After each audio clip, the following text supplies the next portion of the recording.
All right, so we on the sport of boxing talking about Shakur Stevenson. Hopefully y'all saw that fight. Him and Teofimo Lopez went at it. Or rather, he went at Teofimo is probably the better way to put it.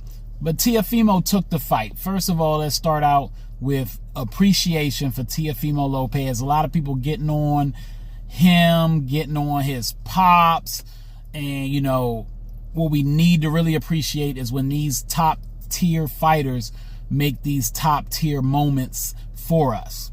So Shakur Stevenson played a part in that, but Teofimo Lopez didn't have to give that shot to Shakur, and he did. He talked his talk, couldn't back it up, but that's okay because we want to sell these fights too. And I know Teofimo meant it when he was talking all that nonsense. He talking about Shakur had a good jab. He knew that. He said coming in, he knows Shakur got a nice jab. He said you get past the jab and he's food. We found out in the fight getting past that jab is easier said than done. Because Teofimo was walking into that jab and that check hook repeatedly. To the point of he was leaking from that jab and that check hook. That eye was looking bad. His father ain't had the answers for him. Do he need a new trainer? Maybe. Probably. Maybe a change. A lot of top boxers have switched trainers over the years to help take them to another level. It is disappointing to hear from Shakur's team that Shakur himself saying that nobody was in there with him after the fight. But Shakur did his thing and showed the people that he is top 5 pound for pound. He wasn't in my top 5 before the fight. He is now. He thinks he's the best in the business. And he should. That confidence, I love that about Shakur. He talks the talk, walks the walk, in my opinion. People say his fights are boring.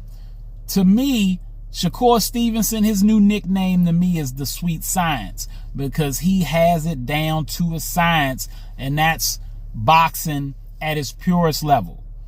Hit and don't get hit.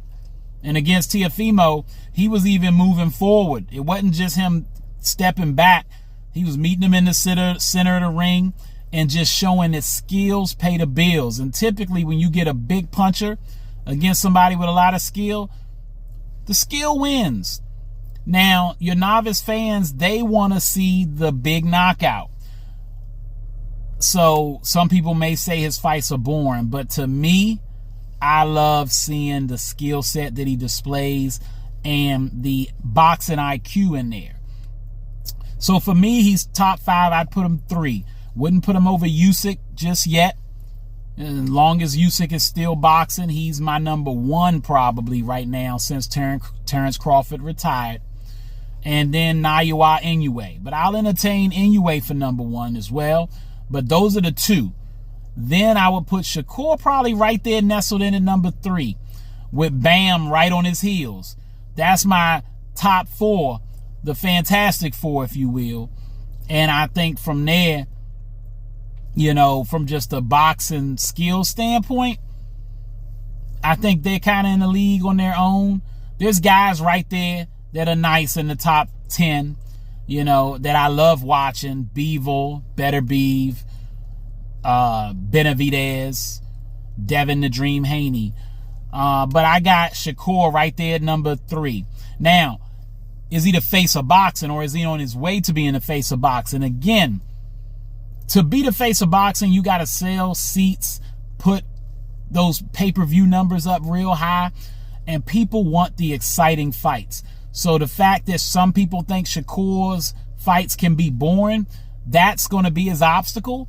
He's got the bravado, he's got the talk, he's got the look, he's got the skill, and he's got the team around him to be good for a while. When you got guys like Bud, Andre Ward, Floyd Mayweather, Roy Jones in your ear, and you got a work ethic too, it's going to be a problem. What his team got to do to get Shakur to the big money on a consistent basis and being that dude, the cash cow, is getting him into big fights. They did it with Teofimo. You got to get some more of those at 135, 140, or 147, wherever they going to be. Because when you do that, even if you want to say his fights are boring, if he keeps beating your top favorite fighters, then people just going to be paying to see him lose like they used to do Floyd. So that's in the cards. So I think it's possible, but I do think he's got some obstacles to overcome. But you can't question that he's top 5 pound for pound in the world. Holla at you. All right, that's all the time I got. Y'all know what it is, and you know who you're looking for. J Heat Sports Media. And I'm coming at y'all with that fire as always on YouTube, Instagram, and TikTok.